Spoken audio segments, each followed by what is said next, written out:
Muy buenas tardes, tengan todos ustedes. Muchas gracias por asistir a esta segunda jornada del Congreso, del coloquio que hemos organizado el doctor Jaime Urrutia y su servidor con el título A 30 años del 85, como decíamos, para celebrar, para conmemorar los apoyos civiles, las manifestaciones, para recordar las tragedias y para reflexionar también sobre lo que debiéramos estar haciendo para que, en caso de presentarse un acontecimiento tan desafortunado como un sismo de esa magnitud, la sociedad pueda hacerle frente de mejor manera.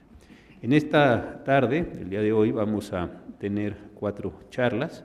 En primer lugar, Geofísica, Riesgos y Desastres, por el doctor Jaime Urrutia, miembro del Colegio Nacional, con posterioridad al impacto psicosocial de los sismos, por el doctor Javier Nieto Gutiérrez, después las consecuencias jurídicas del fenómeno, por su servidor, y finalmente una crónica de la tragedia, por Pedro Ferriz de Con. En esta primera charla agradezco al doctor Urrutia, no solo por estar aquí, desde luego, pero sobre todo por ser un coordinador de este evento, por el entusiasmo, por la amistad que nos une. El doctor Urrutia es geofísico y ha desarrollado estudios multi e interdisciplinarios sobre el sistema Tierra, incluyendo enfoques de paleomagnetismo, tectónica, exploración geofísica, paleoclimas, cráteres de impacto y meteorito. Sus estudios sobre el cráter de Chicxulub atrajeron el interés nacional. Estoy haciendo una síntesis muy breve de un enorme currículum que tiene el doctor, publicaciones, una gran cantidad de actividades que desarrolla, siempre muy comprometidas con el país y con todos estos temas. Adelante, Jaime, por favor. Muchísimas gracias y muchas gracias a todos ustedes por el interés en este simposio organizado conjuntamente con el ministro Cosío. Realmente es un placer trabajar con él y lo que comentábamos también ayer es que parte de la riqueza del simposio es ver el sismo del 85 y las 30 años después, desde muy diferentes puntos de vista, que es también parte de la riqueza del Colegio Nacional. Explicando hace un rato cuál era la idea de la presentación, fue un buen recordatorio de que todo se puede ver desde diferentes puntos de vista. Y bueno, no es muy riesgoso ser geofísico, aunque un poco, y tampoco es un desastre la geofísica, aunque también puede mejorar muchísimo. Les voy a comentar más lo que se ha avanzado en el análisis de riesgos y los desastres en estos 30 años, en donde el sismo de Michoacán o el temblor de la Ciudad de México marcó un cambio fuerte en la percepción de los daños y la conjunción de muchos diferentes factores.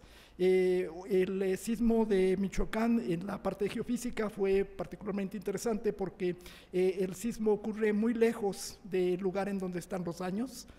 Ocurre más de 350 kilómetros en la parte de la costa de Michoacán y la zona más dañada está en la Ciudad de México, 350 kilómetros más alejada. Normalmente los daños se concentran en la zona del epicentro y de hecho parte de las mediciones que se habían hecho anteriormente usan a los daños para localizar los epicentros, cosa que en este caso no pasó. Y hubo una gran confusión de otros factores que hacen que uno vea la parte de análisis de riesgos de una manera muy distinta. Tengo muchas transparencias, entonces muchas las voy a pasar un poco rápido, así que una disculpa de antemano. Este es el sismo del 85, nada más ya para mostrarlo, aunque ayer se mostró en detalle.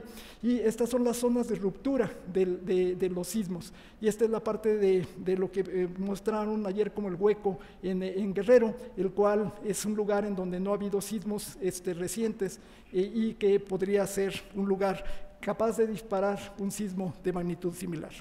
La parte de los desastres es enorme en todos lados. Esta es los desastres entre 1980 y los 2010, y en los diferentes colores está la parte climática, hidrometeorológica, geofísica, etc.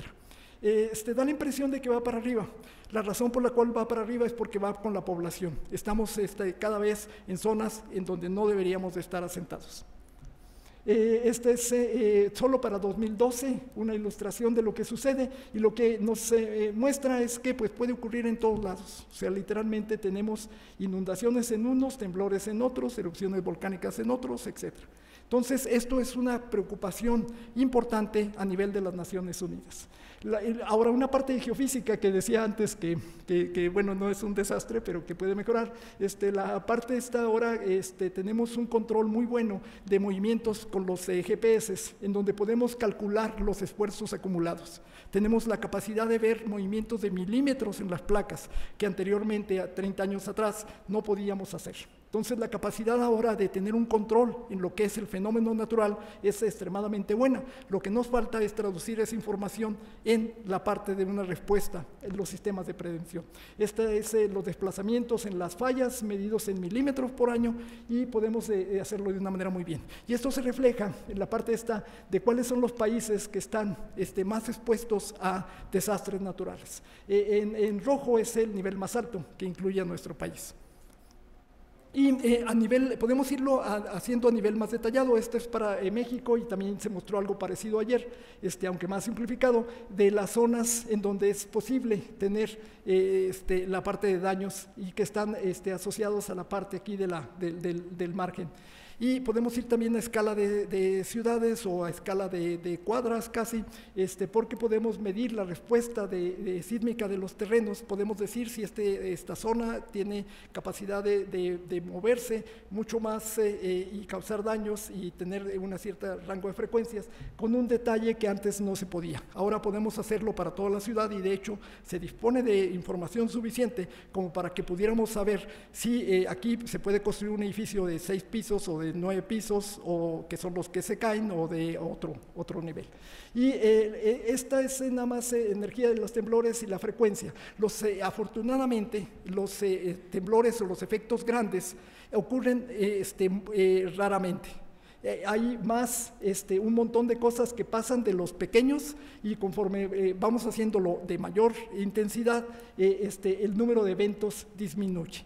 Sin embargo, son estos eventos extremos que ocurren cada 100 años, son los que causan más daño, porque en 100 años ha habido ya varias generaciones. Se nos olvidó que incluso que ese cerrito que se ve con arbolitos es un volcán, y de repente atrás ahí va el volcán. Entonces, esto hace que tengamos que tener una planeación a largo plazo.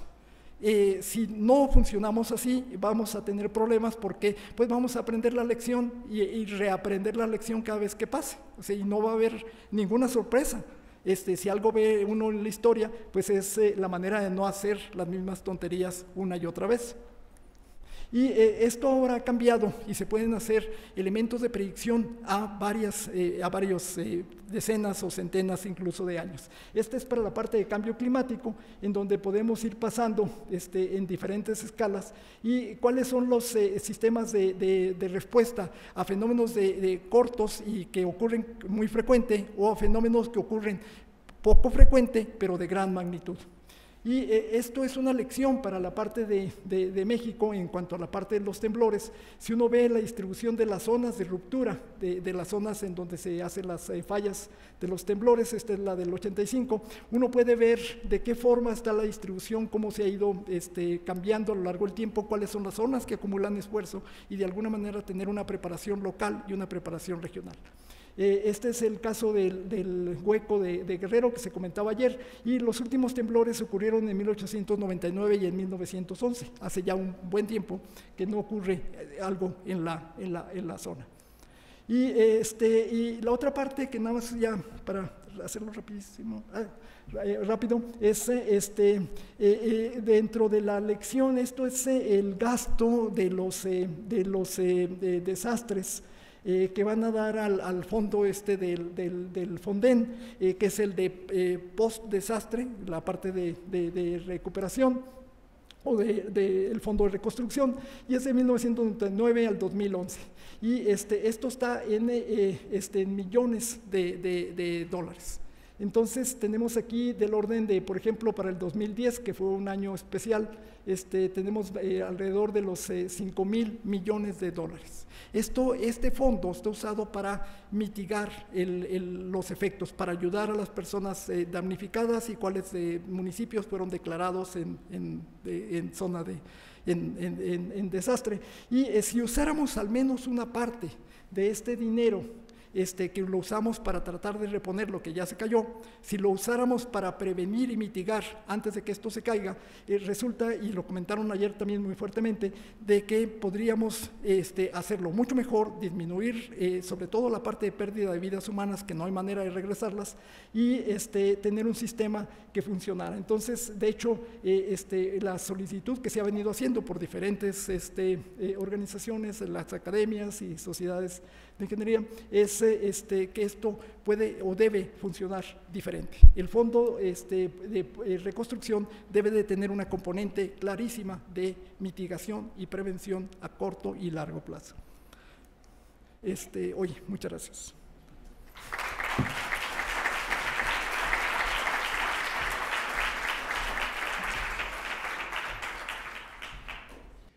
En lo que acomoda ahí sus documentos, voy a señalar muy brevemente que el doctor Javier Nieto Gutiérrez es licenciado en Psicología por la Universidad Nacional y tiene el doctorado en Psicología por la Universidad de Sussex y ha hecho estancias postdoctorales en Canadá, en Madrid, en Uruguay, en distintas universidades prestigiadas del mundo. Él es experto en los procesos de memoria en animales y humanos, con particular énfasis en las condiciones que permiten la recuperación de memorias extinguidas.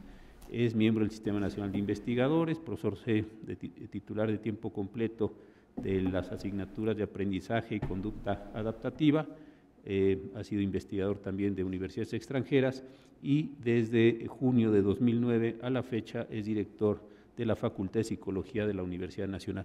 Muchas gracias, doctor, por haberse tomado el tiempo para estar con nosotros sobre estas jornadas. Adelante, por favor. Muchas gracias.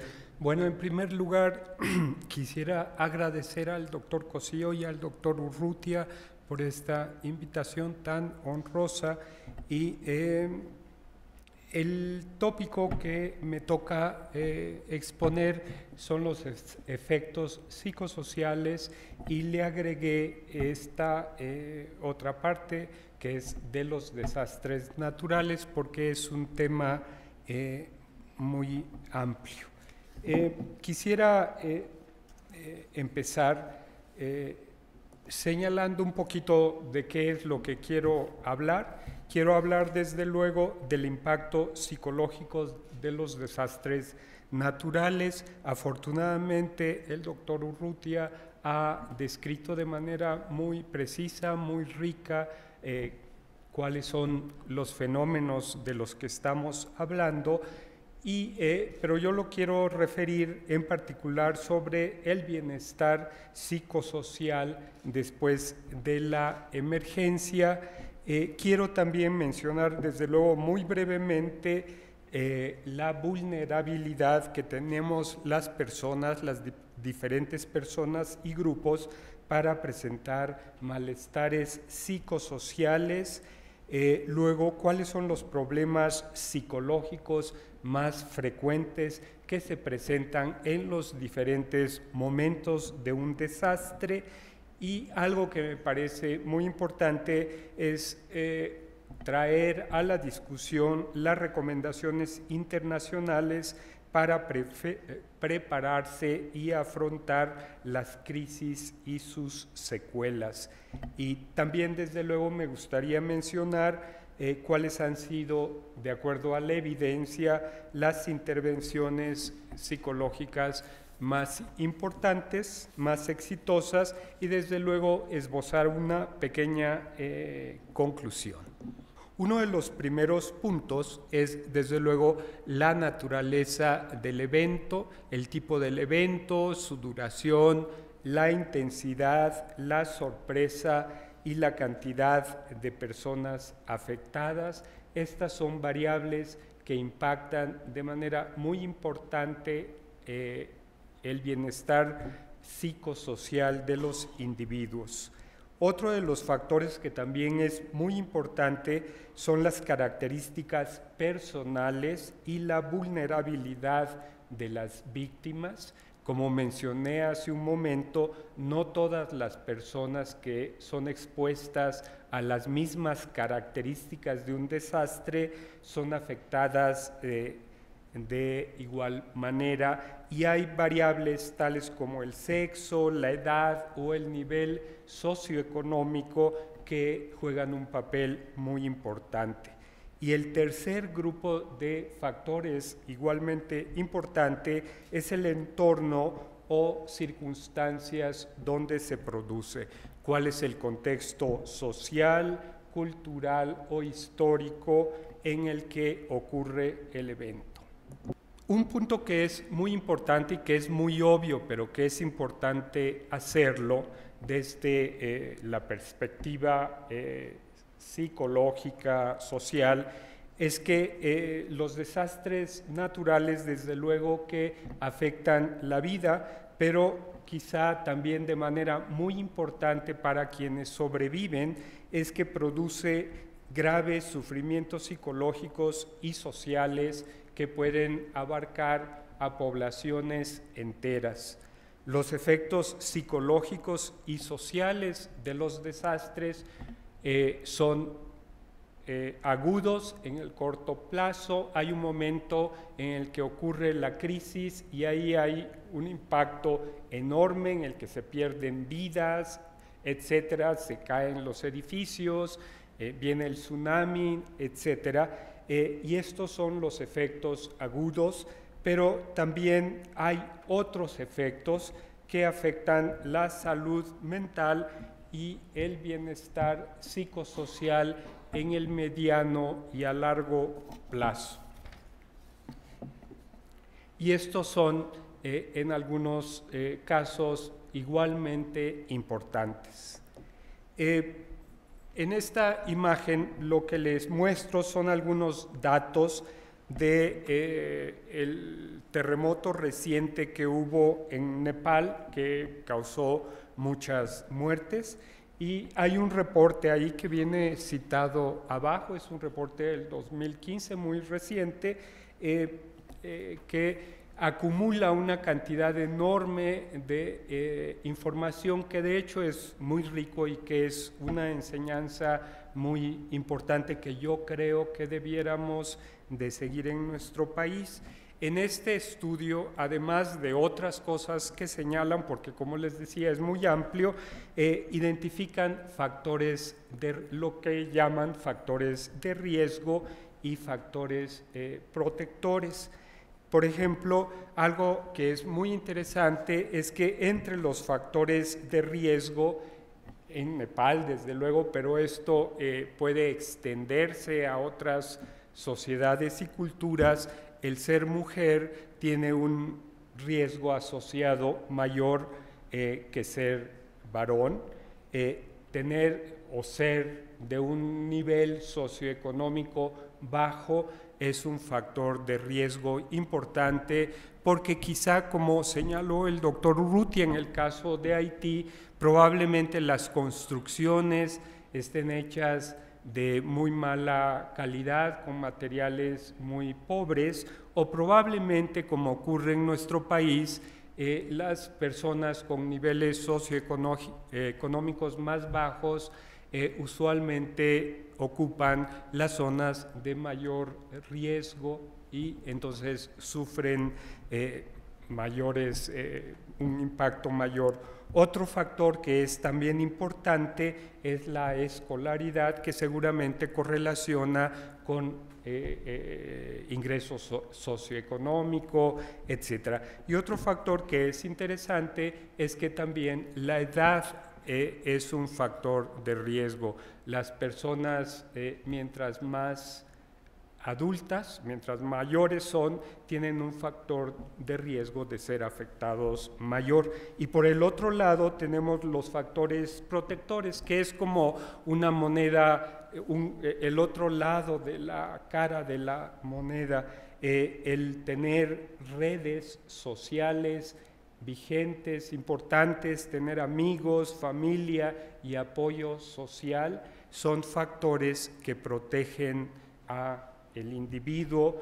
Desde luego el estar casado también, el nivel socioeconómico alto se identifica como un factor protector, quizá de nuevo por las razones opuestas a lo otro, y también escolaridad alta se ha identificado como un factor que protege y que modula la vulnerabilidad de efectos psicosociales adversos. Algo que es importante señalar es que algunos de estos trastornos pueden mejorar con el paso del tiempo, mientras que otros se mantienen incluso hasta años después de que haya ocurrido una catástrofe. En particular, lo que yo he estado estudiando un poco es cómo, en qué condiciones alguna experiencia traumática de miedo puede reaparecer en circunstancias diferentes del pasado. Y es sorprendente cómo puede transcurrir mucho tiempo y de pronto si una persona es sometida a ciertas condiciones que sean reminiscentes a el momento traumático, la sensación psicológica de ansiedad, de miedo, de pavor, reaparece con intensidad. Entonces, las personas a veces viven en estas condiciones aún después de mucho tiempo. Por lo tanto, lo que a nosotros nos parece muy importante tener claro es que proteger y mejorar la salud psicológica y el bienestar psicosocial de las personas en una emergencia es también una prioridad. No solo es importante salvar la vida de las personas en el momento de la crisis, sino también tenemos que tomar acciones preventivas y curativas para mejorar el bienestar psicosocial de las personas. Afortunadamente, como les decía, existen recomendaciones internacionales para afrontar las crisis y sus secuelas. ¿Por qué es importante, creo, que nos demos cuenta que la mayor número de fuentes fidedignas, sólidas de información provienen de reportes externos? Me parece que es importante que reconozcamos que tenemos que hacer mayor acopio de información y mayor investigación y seguimiento en México, porque hasta el momento hay información, pero la información es muy escasa, muy parcial, y es algo que tenemos que trabajar. Luego siguen estas otras fases, que son la de crisis, que tiene cierta duración y que se caracteriza por confusión, desorganización, miedo, sentimientos de vulnerabilidad. Luego viene una que es la fase postcrítica, que se va hasta los 30 días. Existe una evaluación más detallada de la situación, llegan grupos de ayuda externa y a veces los grupos de ayuda externa no pueden desempeñar su trabajo precisamente porque no hay redes de distribución, no hay apoyo psicosocial. Y finalmente la fase de recuperación posterior al primer mes, en que se manifiestan las secuelas psicosociales y de salud de las personas, y es cuando los psicólogos podemos o debemos intervenir. ¿Cómo voy de tiempo, doctor? Gracias, me tranquiliza, gracias. Muy bien, pasaríamos a esta otra imagen que tiene que ver con cuáles son las intervenciones psicológicas más exitosas. Piensen ustedes en esto, para aquellos que no sean psicólogos, un poco como con los médicos, ¿sí? Que hay una enfermedad, hay un problema y hay diferentes maneras de atender el problema dependiendo del diagnóstico que se dé. Entonces, esto es un poco análogo a esta situación. Entonces, en Latinoamérica y en particular tenemos mucha información que se origina en Chile. Es una zona sísmica muy importante y ellos han hecho una gran cantidad de investigación recientemente, en Perú también, en Argentina, pero básicamente son las fuentes, y lo que ellos han identificado y que corresponde también con la información internacional es que se deben prestar primeros auxilios psicológicos, luego debe también considerarse la intervención en crisis. Hay un término psicológico que es como contención. Una persona en un momento de crisis está fuera de control y lo que se tiene que hacer es tratar de controlar, de que controle sus emociones para su bienestar. Desde luego, la consejería individual y grupal es una forma de intervención muy importante, y hay algunos casos en los que es necesario dar medicación de tipo psiquiátrica. Desde luego, el asesoramiento, la educación y el trabajo en grupo. Entonces, estas 6 intervenciones psicológicas han probado ser muy exitosas. También se reconoce que la intervención tiene que ser oportuna, se tiene que responder inmediatamente, porque hay una especie de explosión inicial con un decaimiento que puede tener una pendiente más o menos marcada, pero al momento es importante tener estrategias para reducir la desorganización emocional, psicológica, psicocognitiva o afectiva, como dice ahí, que las poblaciones surgen, de tal manera que las personas puedan tener una capacidad mayor para afrontar las consecuencias del desastre. Muchas gracias.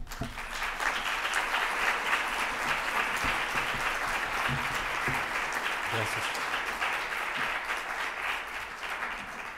Cuando el doctor Urrutia y yo estábamos organizando esto, nos parecía de la mayor importancia, insisto, para que sean jornadas de recuerdo y de reflexión, invitar a alguien que es muy acreditado, muy querido, muy prestigiado mexicano, que es Pedro Ferriz de Con, para que nos cuente, en la medida que él lo desee, cuáles son las condiciones en las que él vivió la tragedia. Ustedes saben que don Pedro no solo vivió la tragedia como reportero, sino en carne propia. Entonces quisimos terminar estas jornadas, insisto, de recuerdo y de reflexión con las palabras de Pedro. A él lo conocemos todos, es un periodista importante con un proyecto interesante en Internet en el que está dando cuenta de muchas de las condiciones de nuestra vida nacional. Y sin más, Pedro, muchísimas gracias por la aceptación y es tuyo el micrófono. Muchas gracias, José Ramón. Muchas gracias. Déjame pasar allá para...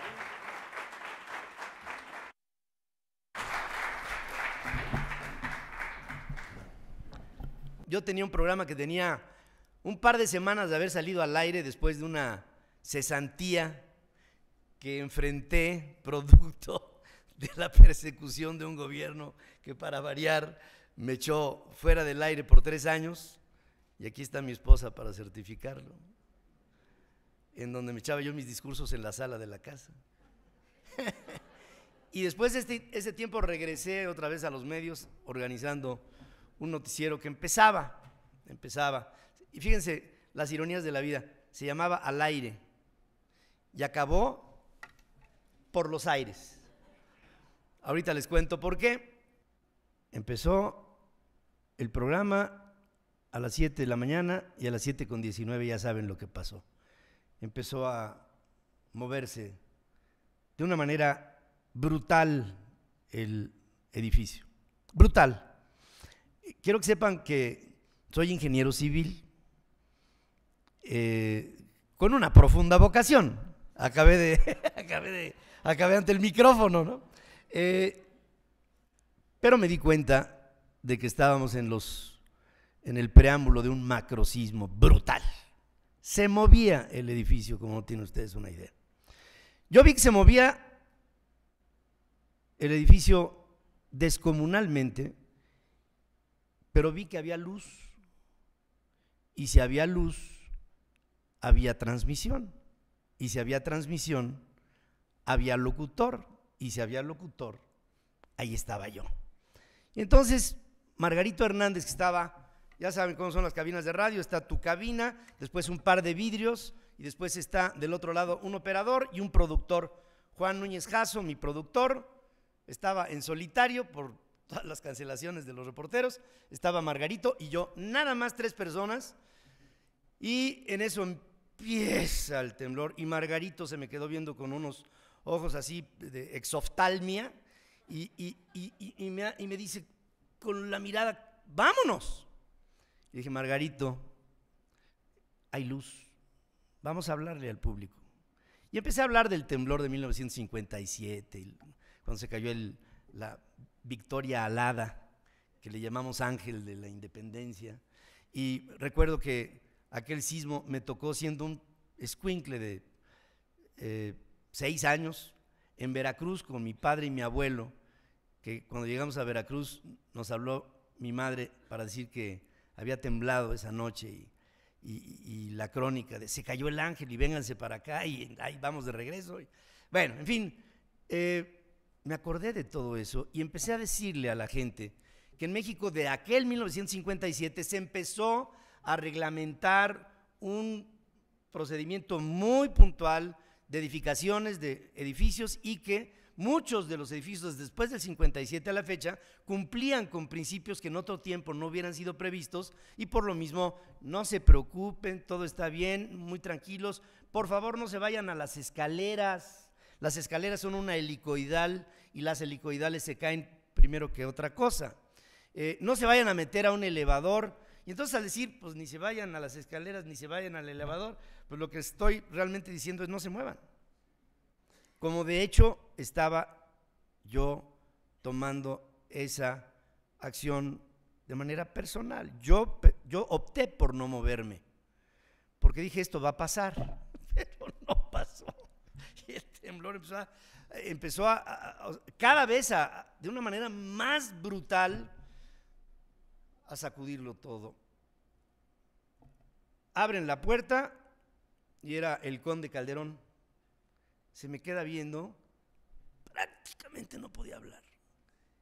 Me dijo, Pedro, ¿qué pasa? En lo que yo volteo a verlo, cayó muerto a mis pies. No sé, y no soy médico, pero un infarto, un coma diabético, algo, él era diabético, algo le pasó, cayó muerto. Y el momento en que cae muerto, me le quedo viendo a Margarito con los ojos de absoluto pavor, se cae la losa de la zona en donde estaba Margarito, apachurra la cabeza de Margarito y revienta su cabeza entre la losa y la consola de radio. ¡Paz! ¡Paz! cuando vi eso, dije, este es el final. Siguió más fuerte, se fue la luz. Empezó a sentirse el ruido de vidrios, de varillas, el acero tiene una falla que se llama friable. Llega un momento en donde el extremo de su resistencia hace que el acero ¡fac! ¿Qué sentí? Sentí la muerte, sentí lo que es ir camino a morir.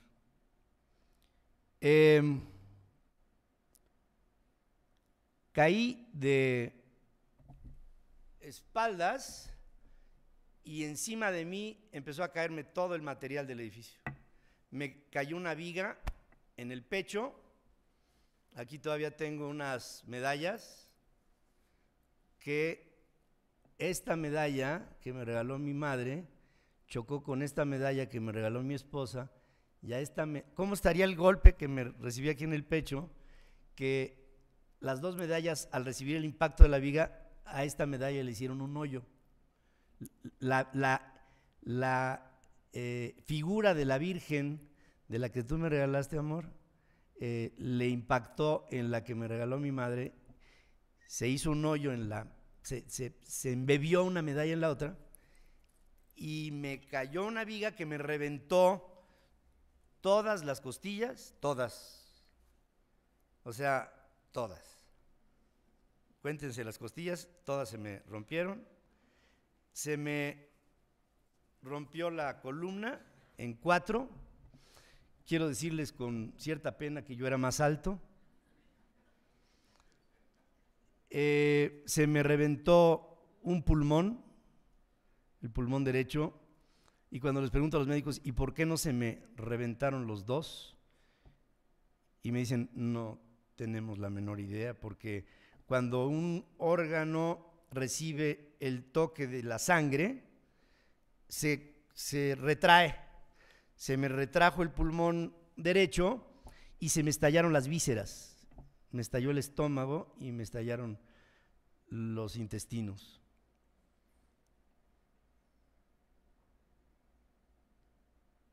Sentí, además les quiero dar de aquí en adelante les pido que me crean, porque a veces cuando digo esto pareciera un tema más bien fanático, pero no lo es. O mocho, o religioso, pero no lo es. Sentí lo que se siente cuando se va uno a morir. ¿Qué sientes cuando te vas a morir? Bueno, no sé si alguien haya estado en este ocio de estar a punto de morirse, espero que nadie. No sentí el túnel, no. Sentí una paz absoluta. Nunca había yo vivido una paz tan grande como la que viví en ese momento. Mi cuerpo estaba sangrante por todas partes, sepultado estaba yo, sepultado, bajo los escombros, no veía yo nada, no perdí la conciencia, no la perdí, y algunos de ustedes recordarán, y si no en las crónicas de su niñez habrán sabido, que en alguna ocasión se llegó a hablar de que a Joaquín Pardavé lo habían enterrado vivo. Miren que no cabe duda que entre la familia mexicana no nos podemos decir mentiras, ¿verdad? Entonces, fíjense que me quedé reflexionando y dije, yo que le tuve tanto miedo a la muerte de Pardavé y voy a morir exactamente como él, enterrado, vivo. Es decir, aquí me voy a morir. Y empecé a irme, empecé a sentir que bajaba mi presión, empecé a sentir que no tenía yo fuerza, empecé a sentir que me abandonaba la dinámica, la energía, empecé a sentir que no sentía. Y cuando estaba yo en eso, empecé a reflexionar. Punto número 1. Tengo 34 años. Punto número 2. Estoy dejando a una mujer muy joven y muy hermosa, sola. Punto número 3. Estoy dejando a 3 hijos chiquititos. Punto número 4. Estoy dejando esta vida y no he hecho lo que me toca hacer. Punto número 5. Me encabroné. Y entonces le dije a Dios, no me quiero morir, no me quiero ir. A ver cómo le haces, pero no me voy. No me voy a morir. En el momento en que entré en esa dinámica, empezó, háganse de cuenta que tienen 2 pies. De un lado está la muerte, del otro lado está la vida. Cuando pisas con más fuerza del lado de la muerte, tu sentido es de placidez, de paz, de dejarte ir. El momento en que empecé a recapacitar lo que estaba yo experimentando, puse el pie del lado de la vida y me empecé a mostrar ansioso, muy ansioso. Me empezó a dar otra vez las endorfinas, la adrenalina, la química de mi cuerpo me empezó a dar fuerza otra vez. Empecé a luchar con mis manos para tratar de salir a la superficie y sentí aquí junto a mí, aquí, yo tirado, sentí una presencia entre los escombros de lo que para mí fue Dios. Por eso les digo que les pido que me crean.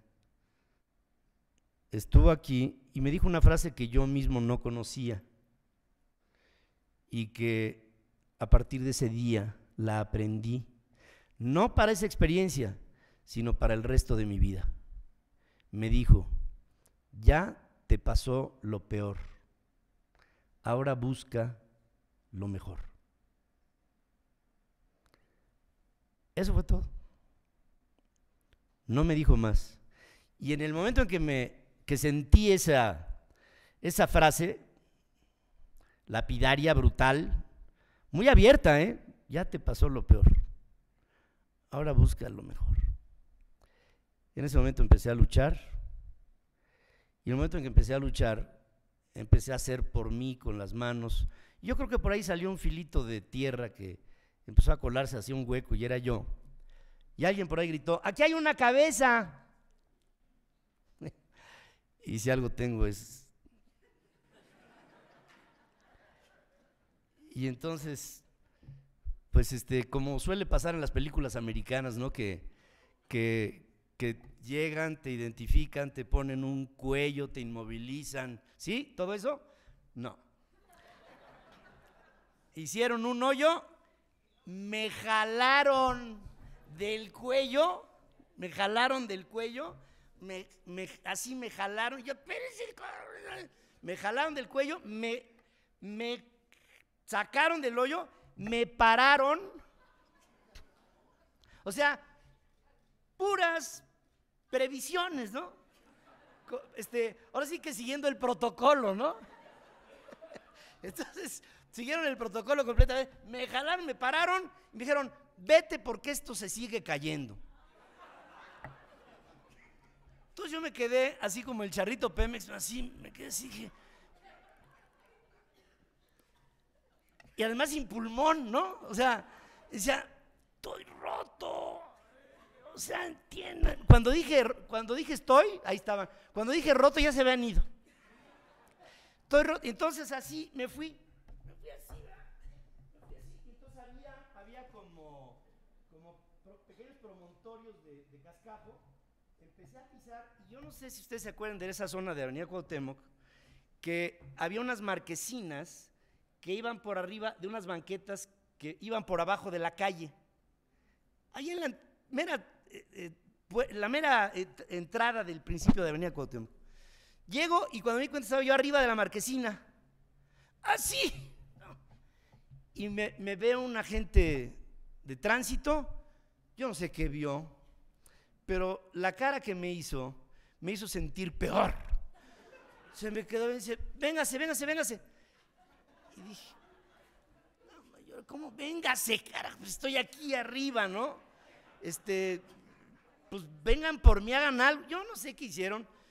Me bajan con la espalda rota, me cargan, me llevan a un coche. Fíjense la tensión que puede tener un cuerpo cuando vive una experiencia así. Yo tenía, cuando el sismo, un lapicero en la mano. Cuando me rescató el agente, tenía el lapicero en la mano. Después de que escarbé, después de que hice todo lo hice así, con la tensión absoluta que hubiera fundido mis dedos al lapicero. Me metieron a un coche, que por cierto era de mi suegro, ¿verdad? Creo que fue la única dote que me dio No, ese día me prestó mi suegro un coche, una combi. Me pusieron en el asiento de en medio, me acostaron. Vamos, ya en la confusión, las llaves que toque, ¿qué es aquí? Y entonces les digo, tráiganse a alguien, algún otro herido. A ver, pues tráiganse otro herido que vamos a ver. Y al cabo de yo no sé cuántos minutos, llega una persona, se sube al coche, ¡vámonos! ¿Qué pasó? Tráiganse otros heridos. Todos están muertos, Pedro, vámonos. Todos estaban muertos.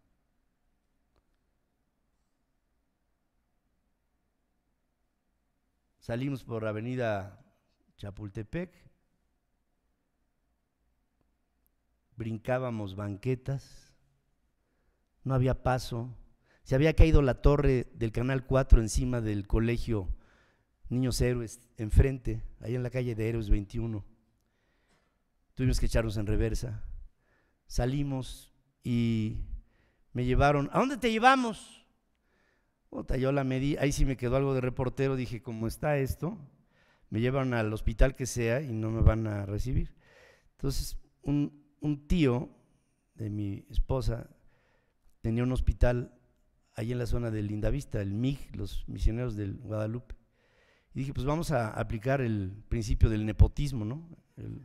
El orgullo de mi nepotismo. Dije, llévenme al MIG. Me llevaron al MIG y yo veía que la persona que venía manejando el coche se volteaba constantemente y decía, ¡no te mueras! Y dice, bueno, pues sí es una orden. No te mueras, me la repitió varias veces hasta llegar. Llegué al hospital, me pasaron de una camilla a una camilla de la camioneta, me subieron y lo único que decían los médicos es que traía yo un FC. Y en medio del aturdimiento le decía yo a los médicos, ¿qué es un FC? Es un fuerte chingadazo el que traes. Dice, ¿haces ejercicio? Me decía el doctor que me estaba revisando. Y yo, 34 años, Juan Camané. Sí, por supuesto. ¿Tienes el vientre hiperduro? Abdominales. Tenía yo el vientre totalmente rígido del hematoma retroperitoneal que tenía yo, que era brutal. Ya no les aburro más con mi crónica, solamente decirles que al día siguiente, me pusieron en el 6º piso del edificio, exactamente en el mismo nivel de donde había yo pasado el sismo. Y el viernes viene una réplica a las 7 de la noche con 20 minutos. Nunca habíamos festejado el 19 de septiembre hasta este último 19. A los 30 años, a mi esposa no le gusta recordar que estuve a punto de morir. Hoy lo recordamos. En estos 30 años llegamos a brindar porque estamos juntos, porque son 30 años que hemos vivido siendo uno, porque afortunadamente la vida y el de allá arriba me permitió seguir mi camino, del que espero algún día me marque con claridad hasta qué punto puedo llegar para sentir que en algo trasciendo, y mientras que ese tiempo llega, a lo único a lo que no me dedicaré será a simplemente envejecer. La vida es para vivirse, es para aprovecharse, es para entenderla, es para aprender, es para equivocarte, es para arrepentirte, es para acertar, es para vivir.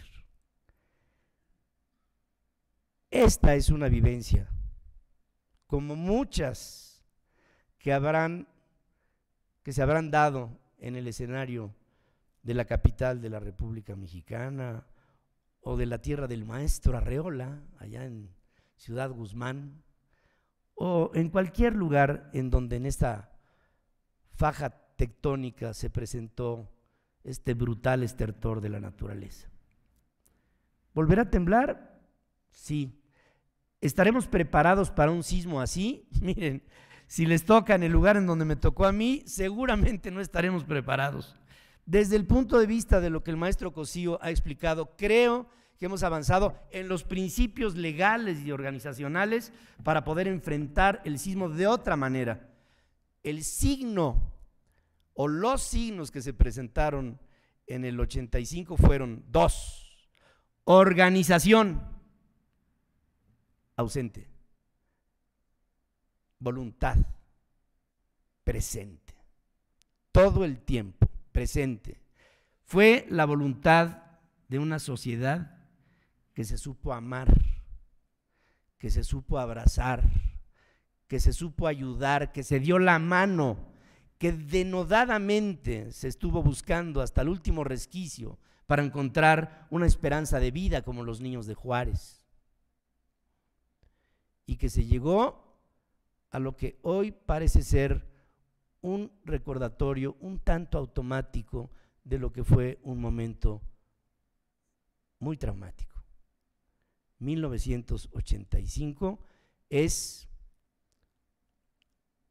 el reto hacia el futuro de lo que será encontrarnos en condiciones más civilizadas, más organizadas, más protocolares, si ustedes quieren, para que esto lo saquemos con menores penurias, pero finalmente vivimos en un mundo en donde le podemos poner reglas a todo, menos a la naturaleza. Es como si te paras enfrente de una ola, levantas la mano y le pides que se abran los mares. Son imposibles. Solamente les quiero dejar conciencia del grado de vulnerabilidad que tenemos todos y del grado de grandeza a la que se puede alcanzar en una sociedad como la que vivimos en el 85 para llegar por lo menos en medio de tanta amargura a haber gozado de la dulzura, de la hermandad entre todos nosotros. Ojalá y esa parte no se olvide nunca. Muchas gracias.